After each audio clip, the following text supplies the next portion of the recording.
There are many ways to watch a huge soccer match, even one as momentous as a World Cup semi-final. France overcame Belgium 1-0 Tuesday to book its place in the finals, the world's largest sporting event, one with an expected global TV audience of more than 1 billion people. By now, a month into the tournament, if you've watched any of the high-stakes knockout games, you've probably seen huge throngs of jubilant fans in the street, from the sea of flags and faces in Moscow to the flowers in Zagreb and the beers flying through the air in South London. But there are other, more intimate ways to watch a semi-final, even in public. On Tuesday, downtown Phoenix's FilmBar opened its doors for free to anyone who wanted to come in the middle of a workday. About 20 did, and the event said as much about Phoenix, its aspirations, and its place in the world as it did about anything else. Owner Kelly Obby said he didn't know what to expect, but he wasn't doing it to rake in the cash. "This is absolutely not about a business decision," he said. "This is more for the love of the sport." Obby explained that an English friend introduced him to soccer in the late 1990s. The Cosmopolitan Theater proprietor saw in the World Cup something more profound than 22 men kicking a round ball. "It's a global thing. It's anti-xenophobia," he said. "The people who follow this sport either come from other countries, or have a connection to them, or aren't afraid of other countries. Finally, I found a sport that fits my philosophy." Pierre Kolozny of Lille, France, left chats with FilmBar owner Kelly Obby before the World Cup semi-final between France and Belgium on Tuesday.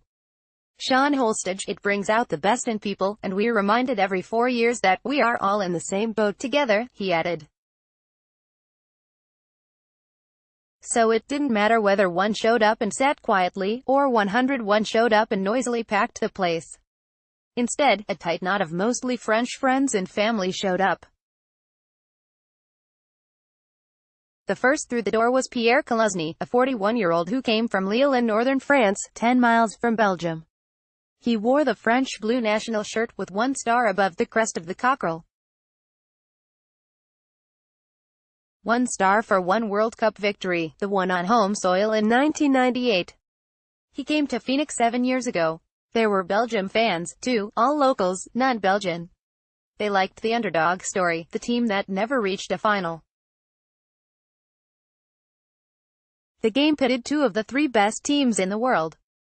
They had come into their own in the latter stages of the tournament, and both teams and their benches were packed with world-class talent. It was the final that should have been, but one was going out today in St. Petersburg, nearly 5,700 miles away from FilmBar. If Kolozny was nervous, he wasn't showing it. He chatted casually with bar staff, smiling before kickoff. "I'm super excited and nervous. Belgium is pretty good. I expect a great game and a French win," he said, before heading into the dark theater of 76 seats. "I would love a 3-2 win for France." When he was in France, Kolozny would watch the national team with his family. He chose to come to FilmBar because it had the same feel. Over the next 20 minutes, close friends and family drifted in and took their seats next to him in the middle of the theater. Obby had the Telemundo broadcast on, because there was more passion and excitement about commentary in Spanish.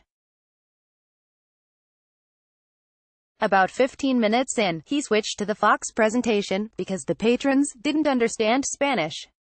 Expand France fans react to a near miss in the first half of the World Cup semi-final against Belgium. Sean Holstage. The game started well for Belgium. They asserted themselves in the middle, had most of the possession time, and looked most likely to score. But there was a balanced ebb and flow to the game, and both teams had decent chances in the first half. France grew into the game and looked the stronger team as the halftime whistle blew. Good save from each goalkeeper, each one of the world's best, kept the score tied at 0 at halftime. "I feel good. It's a good game," Kolozny said. The second half began like the first, with Belgium pressing. In the theater, the group around Kolozny watched closely, chatted, but at every near miss, jumped up and held their heads in hands when France came close, and sat with palms on cheeks when Belgium threatened. The decisive moment came 6 minutes into the second half. France scored from a corner. FilmBar erupted in shouts and hoots and hugs and high-fives. And smiles. They acted as a family would, in their living room, in front of an oversized TV. They didn't drink much. There were no chance of foul-mouthed rants. There are lots of ways to watch a big soccer match. Abby walked in front of the screen with a small tricolor. A modest, tasteful celebration. Belgium had more chances as France protected its priceless lead. The Red Devils, the Belgians, huffed and puffed, but the outcome never seemed in doubt. The game was more tense than dramatic. No boiling points, no huge controversies, no last-gasp salvation. It ended 1-0 to France, with England or Croatia waiting in Sunday's final. The final whistle was greeted with hugs, smiles, kisses, and raised triumphant arms. It's been 20 years since we've won. The coach won it as a player, so the stars might be aligned. Koluzny said, broadly smiling. For Abby, the outcome was always irrelevant. It was the journey, not the destination, which counted. Avant-garde movie houses do avant-garde things, for the sake of it.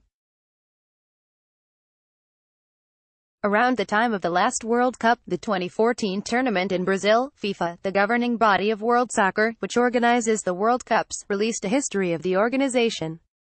Dozens of top executives were being investigated, and later arrested or indicted, on corruption charges.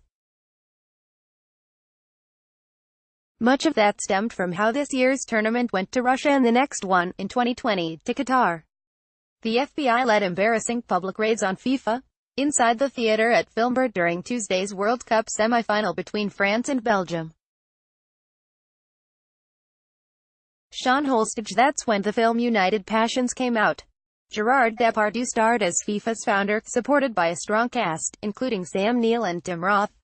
It was like a metaphor for FIFA.